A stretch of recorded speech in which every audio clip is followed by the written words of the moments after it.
All right, we are live. This is Thursday, I think it's March 30th, and we're here to talk about tomorrow's setup in Virginia, the convective setup. This is Chris White, for those of you who haven't listened to one of our on-air Google Hangouts before, and I'm here in Roanoke, and I've asked Andrew Smith, and who lives in Richmond, who chases for the channel station in there in Richmond, to join me. And if this works out and we can work the bugs out and how to handle this, we may do this a lot more for upcoming setups. It'll be fairly short notice because, a day or two ahead of time we'll know whether it's worth chasing or not. So Andrew, how's life going in Richmond? I was busy. I was busy with work, and the severe weather season starting to crank up here soon. I think we're in for an active springtime around here, hopefully for entertainment purposes, but hopefully it just stays visual and doesn't do any damage around here, but we'll see. Exactly. All those big hailstones and funnels and tornadoes happen out in open fields, right? Exactly, yeah. Or the case around here, woods. Woods, yeah. All right, well, let me start things off, and I'll see if I can get the old screen share to work here, and I'll kind of give us an overall look at what's going on. Let's see. Let's do that and that. All right, but can you see that? Yep, just popped up. Okay. This is the SPC's convective outlook for tomorrow. This is the day two. There was the midday setup that they put together. And actually, they expanded the marginal risk that you see there, the darker green shade, which is the level 1 out of 5. They expanded that a little bit west and north from the early morning one. And what's happening is, and I've got some stuff on graphics I'll pull up in a little bit, but right at the moment, the biggest uncertainty that we have is in this entire area, across most of Virginia, east of the mountains, is a pretty strong wedge. And the question is, how soon will that wedge be moved out by the system that's coming in from the west? So let me shift over here. And come on, here we go. This is the setup, the surface map setup as of today, as of right now, as a matter of fact, 8 p.m. on Thursday. And what you see here is, I've got my cursor in here. Here's the surface low is over here, probably just north of St. Louis, with a trailing cold front, a warm front that we can see here, which is the southwestern edge of the wedge, and there's the high that's forcing the cool, moist Atlantic air over us, keeping Virginia stable for right now. So in between, of course, is this warm sector, and that's where the question is, how long will that warm sector hang on to provide us some instability in the area? Because there will be plenty of shear along this boundary once it starts retreating off to the north and east. So that's the main question here. Let me advance this forth a little bit. Like I said, this is Thursday evening.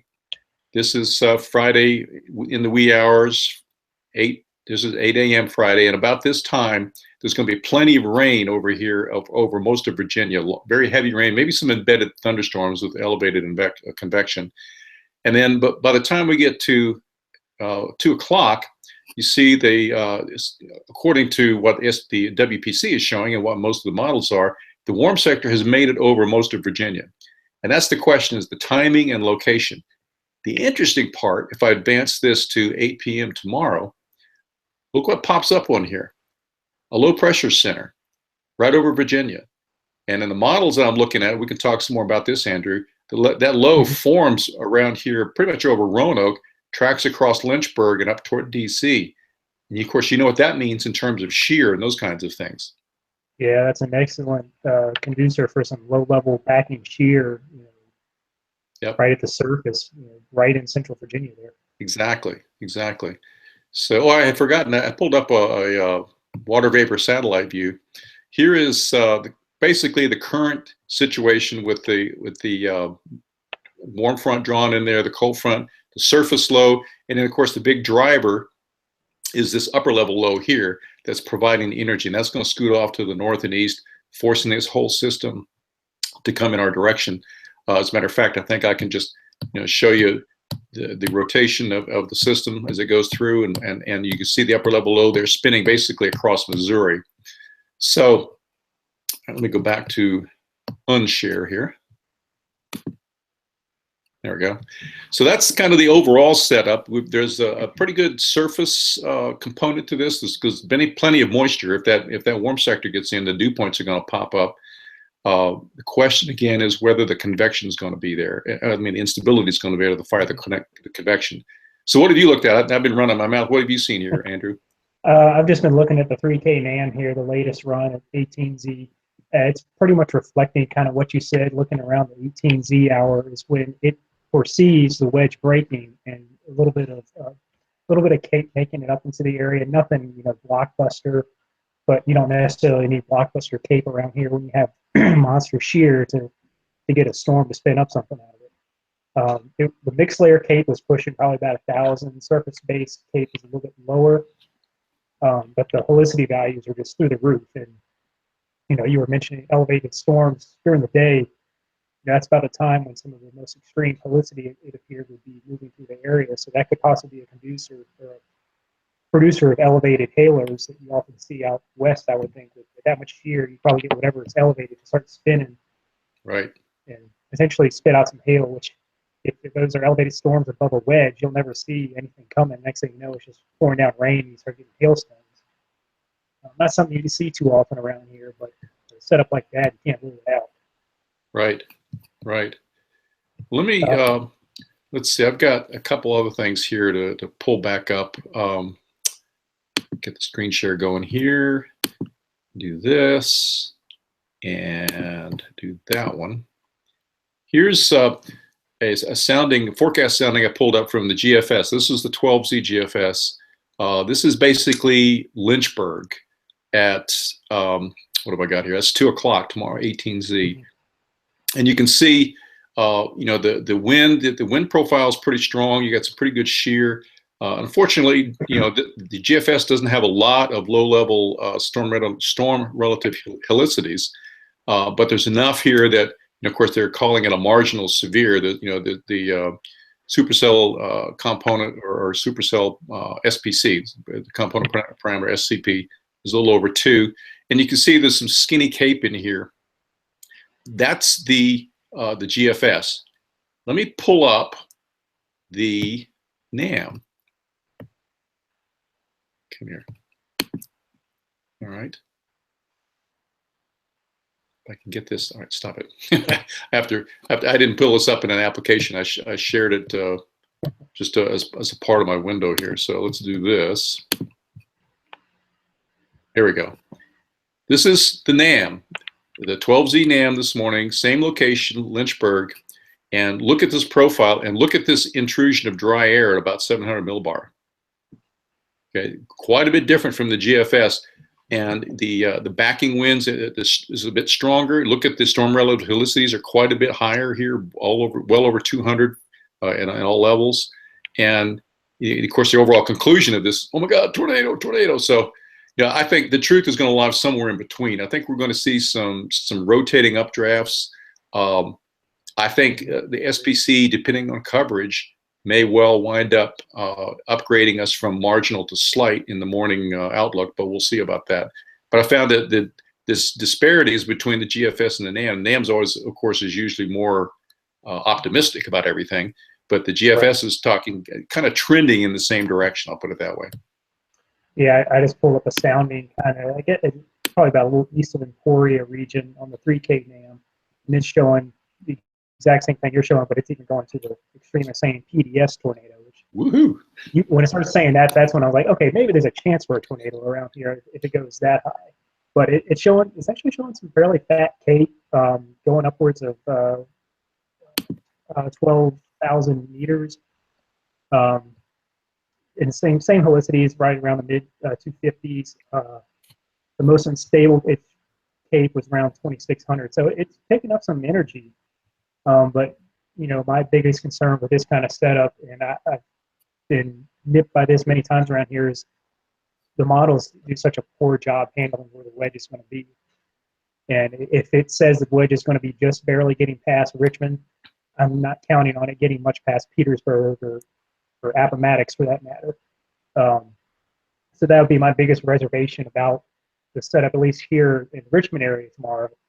I seem to recall last June there were a number of these setups where there was a wedge in place, and at least in Richmond it wouldn't break. But I know you down there in Southwest Virginia, you were just going gangbusters on storms because the wedge tend to break down sooner down there than it did up around here. So at least from my standpoint around here, that's my reservation. I feel more confident in your chances down your way for seeing the wedge break and for instability to start building up. Yeah, I kind of agree with that. I mean, you did kind of, we were chasing our tails off down here and you were sitting there twiddling your thumbs last year. I felt sorry for you. Last year was, I think, one of the worst years I've ever seen around here in terms of just the wedge just being in here day in and day out and not breaking. Right. And then, of course, last year I thought was the most active year I've chased here in Southern Virginia.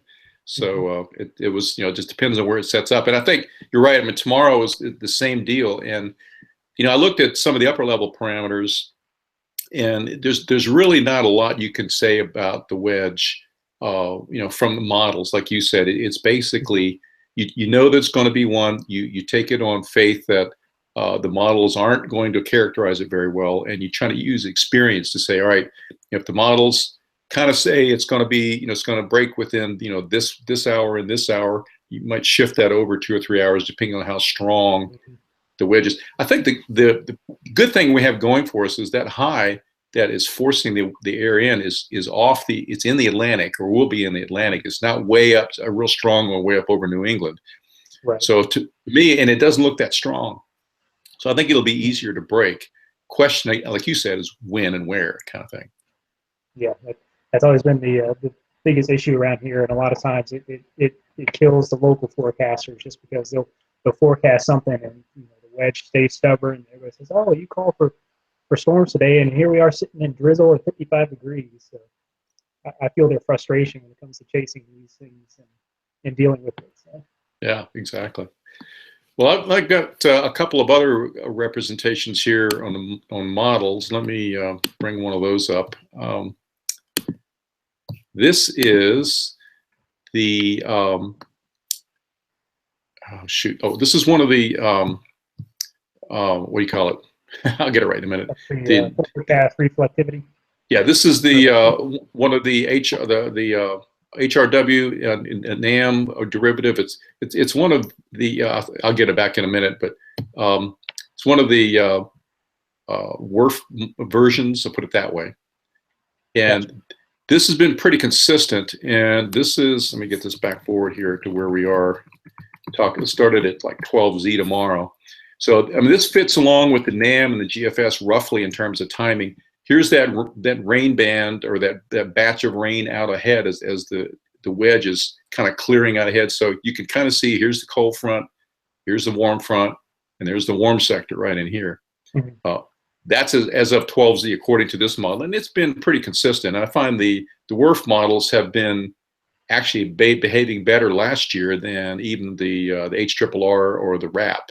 So I'm kind of looking at all of them, in the short range and see what they come up with. But it advances forward to here's 18Z, and now you can see here's the cold front beginning, the storms along cold front beginning to take shape, and the forecast position of the wedge is now kind of exiting or beginning to get east of Interstate 95. So if that's true, then you got some action coming your way eventually. And then if I advance this forward a little bit, you can see, and this particular model shows storms with updraft helicities worth of note. And you can see over here, here's Lynchburg. Here's some updraft helicities. Here's a couple cells here. Here's a couple cells here. And you just kind of track those on, and it keeps going. So there's a fair amount of low-level helicity in place according to this. And this is at 8 p.m. tomorrow. So you may see some pretty decent chaseable storms in your direction. My only concern is if they line up like that, if it's a big complex, it gets really hard to chase, as you know. Yeah, and I can imagine that the storm oceans on these, I haven't looked at any numbers. I imagine the storm oceans aren't going to be a nice snail's pace with a cold front pushing them along the road. So it's going to be kind of one of those events where you got to get to a spot and hope it performs well in that spot, because trying to keep up with these things is going to be a pain. You're right, and I think let me look here just real quick. GFS sounding I pulled up got storm motions at I'm looking at like 38 knots. yeah, 40 knots, that kind of thing. So it's So not they'll it's be not trucking along. yeah, it's not quite Mach 1 like the storms earlier this year were, but it is certainly No. faster than the typical storm you want to chase.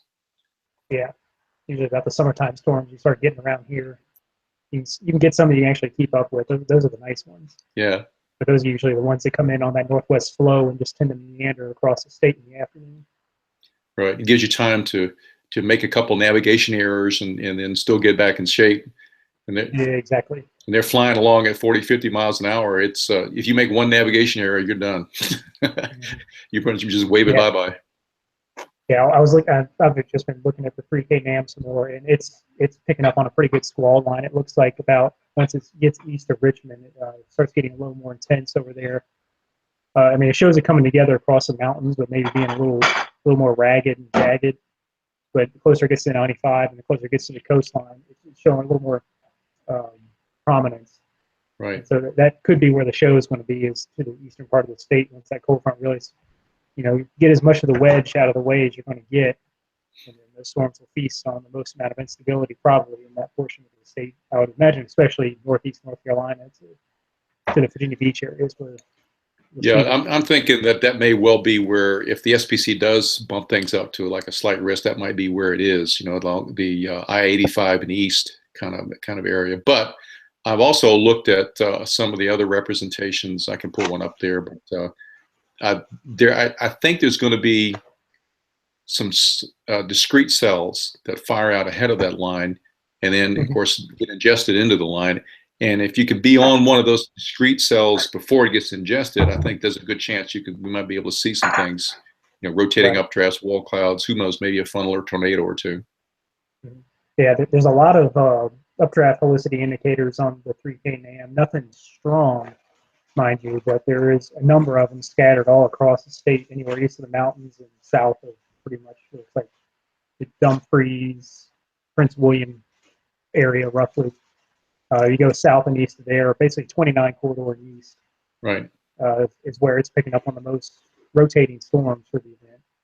Oddly enough, Richmond's kind of in the dead zone of the two areas. It has a little feature going kind of Charlottesville to the northeast, and then a bunch of them showing up from about Martinsville east to Williamsburg and about Elizabeth City area. So, right. I mean, those indicators aren't 100%, but they're just a good idea to tell you that there could be storms with rotation. So I think that's also a good indicator that there probably will be a lot of hail, or a good chance for hail with these storms tomorrow. That's exactly what I was just thinking while you were saying that, because that kind of rotation, if you don't get the really intense rotation, and there was a couple of storms, a couple of cells that were showing intense rotation, which could indicate like a funnel or tornado, but that overall updraft helicity, the tracks that show up, screams to me of hail. It's going to be a day of hailers tomorrow. Yeah, I was trying to find some. See what the lipid indices are going to be around that time frame, just to see what we're doing. They're getting up there. They're in the -6-ish, -7-ish. So there'll be some lift out there to elevate some hail. So severe hail certainly wouldn't be out of the question. I wouldn't think. Right. I agree. And I see what you're saying on the NAM. Let's see. Let's go back to here. And yeah, if you can pull it up, you got it easier than I do on this one. Share it. Well, easy doesn't mean I'm doing it right. So, all right, let's do that. We'll go here. You see that? Yep, just popped up. Okay. Well, there's this is the 18Z NAM, the nest that shows up on that College of DuPage is now showing. This is at 12Z. This is reflectivity, of course. And you can see it's got a big mass of rain out here, and then there's the cold front. So there's really not a lot of area in here for instability to really build. No. But if we forward this to 18Z, then it kind of dries out a little bit, and you would think that maybe with the southerly flow that you see here, the dew points are going to come up, and then you have a line that's starting to form here along just basically east of the mountains. And then we forward that along, and now you start getting some some discrete cells that merge fairly quickly. So as I said, and there we are at 6 p.m. and they're basically over the 95 corridor. Mm-hmm. So and there's that mess east of 95 which you were talking about. So I think go ahead. Well, what I was going to say is, you notice as you kind of scroll back and forward with as a clearing comes in, it's showing even small stuff firing rather quickly in the unstable air mass, which tells me there's going to be probably very little capping out there. Yeah, and that was my concern is with very little cap, then these things you have to be on them right when they go up, otherwise they're going to join into this line pretty quickly. Mm-hmm. Yeah, so that'll be interesting thing to watch tomorrow. See how quickly stuff starts going up in the which is the warm sector, I guess you would call it, the dry sector. Right, right. This thing. As soon as if that sun starts hitting, you're going to have updrafts going up everywhere. I have a feeling, and then the cold front's going to come in behind that with its forced updrafts and take over whatever's out in front. I don't know if anything that comes out in front of this storm would have quite the severe parameters as what's being pushed by the cold front, but just hope it doesn't muddy the environment too much. Well, I agree. And here's the helicity tracks from the same model, and you can see that when things start happening east of the mountains, this is 20Z, so that'd be 4 p.m. According to this 18Z model. Then you start seeing things start pick up pretty rapidly, and then by 6, so within a couple of hours, the action moves to the 95 corridor, and then really intensifies. So it should be kind of interesting for some people. That just like you said, it's a matter of getting on the right storm at the right time, and maybe just finding, like you said, a good spot so you don't get trapped by the movement of the storm or get left behind. I feel like that's kind of how Sunday afternoon was across the state. There were just some decent storms that popped up. Nothing that was long lived or anything, but you pretty much had to be on the storm at the right place in the right time. Because I saw, I guess it was Tuesday afternoon. I can't remember which day it was now. This week's been too crazy. But I remember there's a decent line of storms kind of forming along the 460 corridor. But 20 minutes after me first seeing them on radar, I looked back and they're already fizzling out. So, right. Yeah. That was actually, I was in Orange that day, and happened to be on a hilltop. Let's see if I can pull one of these things up here. Where's it at here? All right, let's see if I can share this one. And it was nothing, to write home about, but it was just kind of a nice storm to watch. Mm-hmm. And better than blue sky if you've got that SDS syndrome. Yeah. So is that on the screen there? Yep. Yeah. You can see this storm. It just kind of approached, right across the mountains directly at me. I was sitting on the hilltop watching this, and it had a little bit of rotation in it, and there was some small hail indicated, but overall it was just a nice visual sight coming across the mountains with backlit by the sun. So yeah, sometimes you don't have to have tornadoes to be a good storm chase. So exactly. I'm a bigger fan of good structure than I am tornadoes in reality, but won't turn down the ladder. Exactly. So now I pulled up I was going to say real quick, I pulled up the STP for tomorrow and about 21Z, and it doesn't get too high, maybe about a 3 towards the Emporia region, between Emporia and Petersburg on 95. So if you want to say there's a bullseye there is one, but it's not a significant bullseye. Right. By any means. Right. And in light of in setups like this, and I'll just ask this in terms of you put your hat on as a chaser for a local station there in Richmond. How do you get mobilized? I should say. What kind of, do they go through a process of saying, hey, we want you to be here or there, specific locations?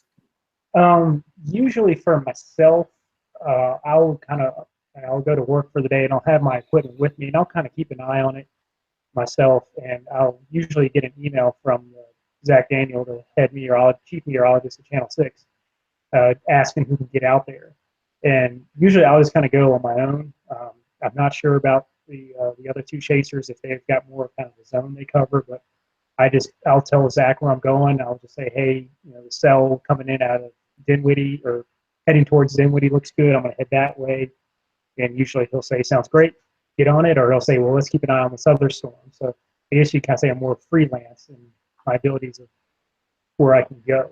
So once I start seeing on the radar the storms are getting into the viewing area and or picking up intensity, is when I'll usually start heading out and try to intercept them, anywhere from half hour, 45 minutes outside of the metro area, and try to keep up with them through the metro area. It's kind of hard to follow them northeast of Richmond, just given the road network. And I can't tell you how many storms I've been on that have followed the 360 corridor, but just right where it just rides the corridor and you can't keep up with it because I'm not about to drive in the middle of a storm for an hour and a half to tap a hammock. But that's my general approach to days like this. If with more upscale days, more severe weather, if there was an enhanced risk or moderate risk, I would actually get myself in a position more earlier on where I would expect to see storms fire and try to catch them from the beginning all the way through to once they pass the Richmond area. Right. Okay. That sounds similar to what I do. I just inform Channel 7 here, coordinate with them, at least in terms of where my initial target's going to be and where in time as well, and then try to keep them informed of where I am, what I'm seeing. And of course, as you do, I also live stream. And so they can pick it up and broadcast if there are severe thunderstorm warnings or the occasional tornado warning. And of course, pretty much most of that happens east of the mountains. And there's some things that fire in, say, Botetourt County or even come across the Roanoke Valley. But my theory is, if there's other storms going on, there's enough eyeballs here and cameras here to track it, that I'm probably better off east of the mountains, and plus it's easier to maneuver. There are more roads, more options.